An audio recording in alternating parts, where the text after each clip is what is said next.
কথায় আছে পাপ কখনো বাপকেও ছাড়ে না। দেহের শারীরিক চাহিদার লোভ কিংবা সম্পদের চাহিদার লোভ মানুষকে কোথা থেকে কোথায় নিয়ে যায় সেটাই দেখতে চলেছি আজকের পুরো গল্পে।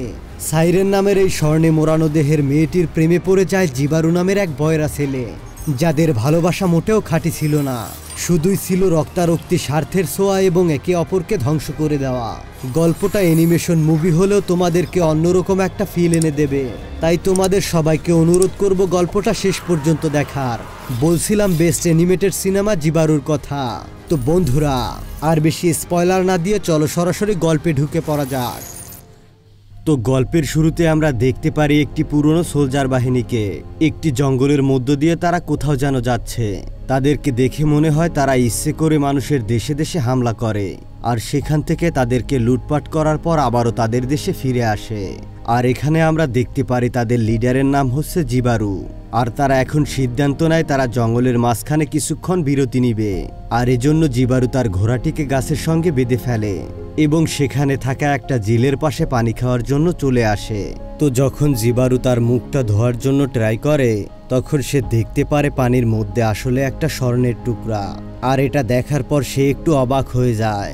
এইটা পাওয়ার পরে জিবারু একটু বেশি খুশি হয়ে যায়, কারণ কোনো যুদ্ধ ছাড়াই তারা অনেকগুলো স্বর্ণ পেতে যাচ্ছে।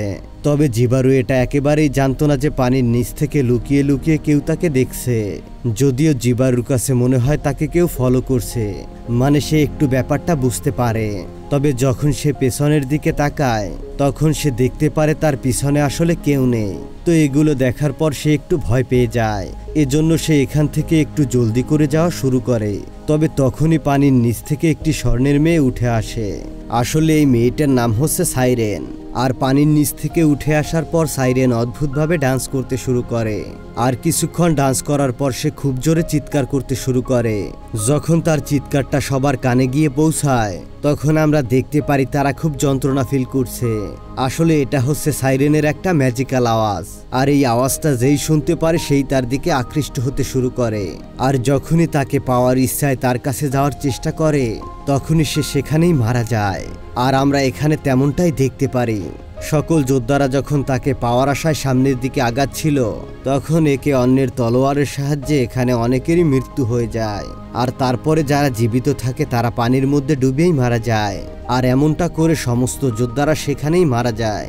তবে শুধুমাত্র একটা যোদ্ধাই জীবিত থাকে, আর সেটা হচ্ছে গিয়ে জিবারু। তো সাইরেন যখন দেখতে পারে যে জিবারু এখনো জীবিত আছে, তখন সে আরো জোরে চিৎকার করতে শুরু করে। তবে আমরা দেখতে পারি সাইরেনের চিৎকারে জিবারুর তেমন কোনো প্রভাবই পড়ে না। আসলে জিবারু হচ্ছে একজন ডেভ, মানে সে হচ্ছে একজন বয়রা মানুষ, মানে সে কানে কোনো কিছুই শুনতে পায় না। এজন্য সাইরেন যত জোরেই চিৎকার করুক না কেন জিবারুর কোনো কিছু আসে যায় না। এজন্য সে তার প্রতি কোনো আকৃষ্টই ফিল করে না। তবে এটা দেখার পর সাইরেন একটু বেশি অবাক হয়ে যায়, কারণ তার এই ম্যাজিক্যাল আওয়াজ থেকে আজ পর্যন্ত কেউ বেঁচে ফিরতে পারেনি।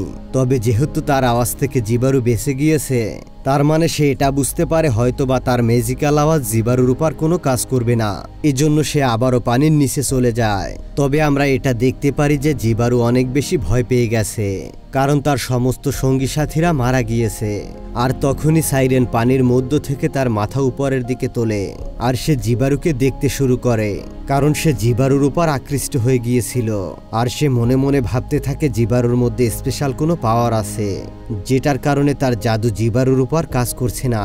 তবে জিবারু তাকে দেখার পর আর একটু বেশি ভয় পেয়ে যায়, আর এজন্য সে তার ঘোড়াটিকে নিয়ে জলদি করে এখান থেকে পালানোর চেষ্টা করে।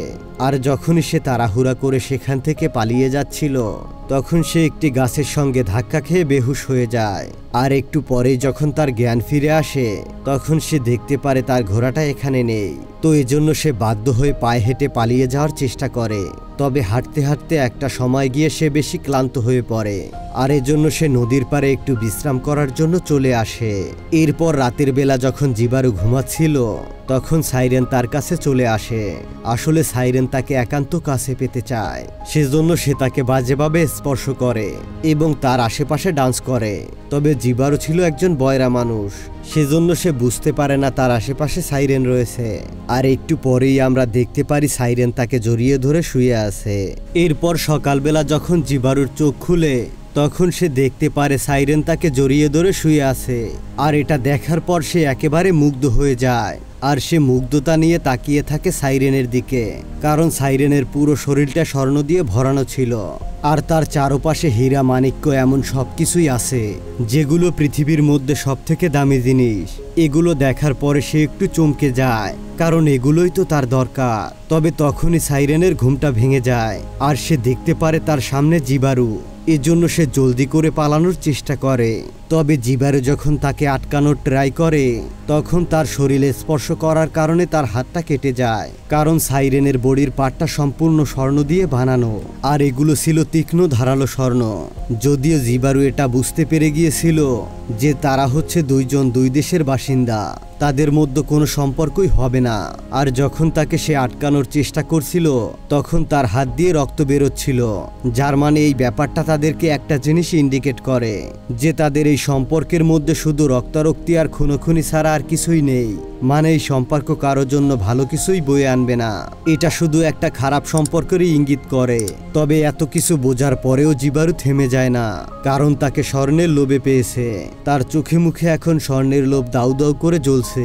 সে যে কোনো মূল্য সাইরেনের বডির হীরামাণিক্যগুলো চায়, এজন্য সে তাকে ফলো করতে শুরু করে। আর সাইরেনও তার শরীরের লালসাকে ধরে রাখতে না পেরে নদীর মধ্যে ভেসে ভেসে ডান্স করছিল। আর জিবারু যখন নদীর পাড়ে আসে তখন জিবারু তার তলোয়ারটা সেখানে রেখে দেয়। আর এই ব্যাপারটা সাইরেন দেখতে পারে। আর এখানে আমরা দেখতে পারি সাইরেনের চোখে মুখে শুধু জিবারুকে পাওয়ার একটাই আকাঙ্ক্ষা, কারণ সে হচ্ছে প্রথম কেউ যে কিনা তার ম্যাজিক্যাল আওয়াজ থেকে বেঁচে গিয়েছে, এজন্য সে তাকে কাছে পেতে চায়। এরপর তারা দুজন খুব কাছাকাছি চলে আসে। এরপর তারা যখন একে অপরকে কিস করে তখন জিবারুর ঠোঁট দিয়ে রক্ত বের হয়। আর এতে করে জিবারু ক্লিয়ারলি বুঝতে পারে যে তাদের এই সম্পর্কটা মোটেও শোভনীয় না, মানে এটা তাদের জন্য ভালো কিছু বয়ে আনবে না। তবে তারপর সে এখানে থেমে যায় না, কারণ তার চোখে মুখে শুধু স্বর্ণের লোভ। সে যে কোনো মূল্যেই এই স্বর্ণগুলোকে তার করে পেতে চায়। আর এদিকে সাইরেন তার শারীরিক চাহিদা মেটানোর জন্য তাকে কাছে পেতে চায়।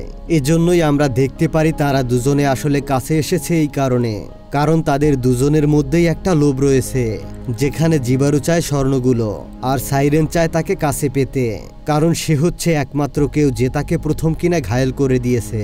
তারা একে অপরের সঙ্গে কি করলো না করলো বা তাদের কি হলো না হলো এটা তারা একেবারেই কেয়ার করে না।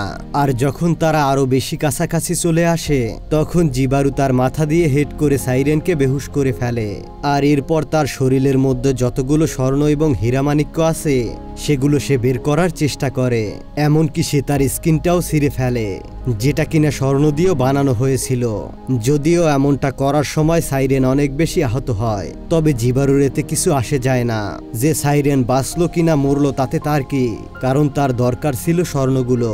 তো এই জন্য সে এক এক করে সমস্ত স্বর্ণগুলোকেই বের করে ফেলে। আর আমরা দেখতে পারি সাইরেনের বডিটা এখন খুব খারাপ হয়ে গিয়েছে। এরপর সে তার বডিটাকে নদীর মধ্যে ফেলে দেয়। আর সে তার স্বর্ণগুলোকে একটা ব্যাগের মধ্যে ভরে সেগুলো নিয়ে জলদি করে সেখান থেকে পালিয়ে আসে। যদিও সে স্বর্ণগুলোকে নিয়ে চলে এসেছিল, তবে এগুলোকে ক্যারি করা তার জন্য খুবই মুশকিল ছিল।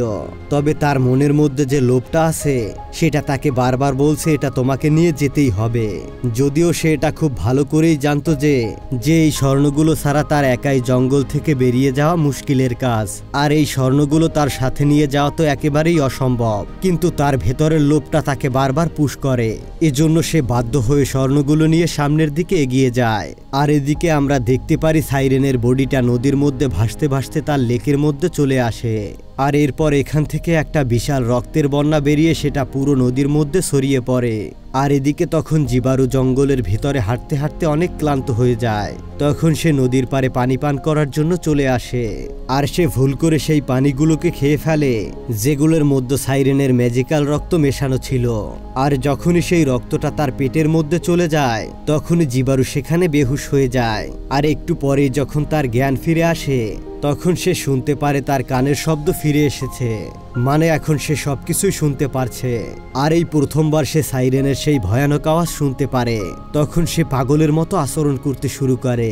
কারণ সে জীবনে কখনো কোনো আওয়াজই শুনতে পায়নি। আর যখন সে এই আওয়াজগুলো শুনতে পারে তখন সে বুঝতে পারছিল না যে তার সাথে এটা কি হচ্ছে। তবে একটু পরে আমরা দেখতে পারি সে নিজেকে কন্ট্রোল করে এখান থেকে জলদি করে পালানোর চেষ্টা করছে। আর এদিকে আমরা দেখতে পারি সাইরেনও আবার পানি থেকে উপরে উঠে আসে, মানে সে এখনো জীবিত আছে। তবে সে যখন তার শরীরটাকে দেখতে পারে তখন তার খুবই খারাপ লাগে, কারণ সেই স্বর্ণের আবরণটা আর নেই যেগুলো তার সৌন্দর্যকে বৃদ্ধি করত। এগুলো দেখার পর সাইরেন খুবই আফসোস করতে থাকে। আর সে যে বিশ্বাস করেছিল জিবারু তাকে পছন্দ করে, সেই বিশ্বাসটাও ভুল প্রমাণিত হয়, কারণ সে জেনে গিয়েছিল জিবারু তার কাছে এসেছিল স্বর্ণের লোভে। আর এজন্য সে রাগে দুঃখে আরো বেশি চিৎকার করতে থাকে। আর তখন আমরা দেখতে পারি এই ভয়ঙ্কর আওয়াজটা জিবারুও শুনতে পায়। আর এজন্য সে তার আওয়াজের প্রতি আকর্ষিত হওয়া শুরু করে। সে কিছুতেই নিজেকে কন্ট্রোল করতে পারে না। তো এই ব্যাপারটা যখন সাইরেন বুঝতে পারে তখন সে আরো জোরে চিৎকার করতে শুরু করে। আর এজন্য জিবারু আকর্ষিত হয়ে নাচতে নাচতে হেলতে দুলতে একেবারে তার সামনে চলে আসে।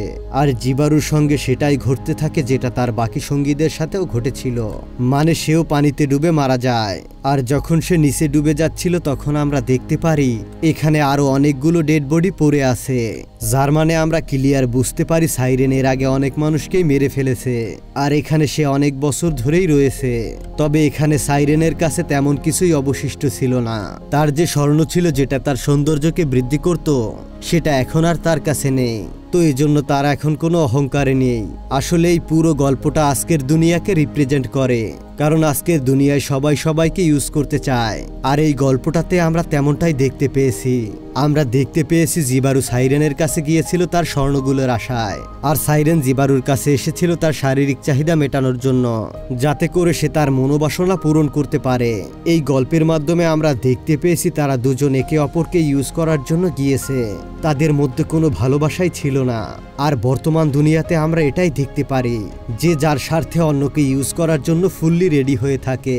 আমাদের সমাজে একটা কথা প্রচলিত আছে, লোভে পাপ পাপে মৃত্যু, আর পাপ কখনো বাপকেও ছাড়ে না। তো আজকের গল্পটা এই পর্যন্তই। দেখা হবে আগামী কোনো গল্পে। ততক্ষণ পর্যন্ত ভালো থাকবে, সুস্থ থাকবে। আল্লাহ হাফেজ।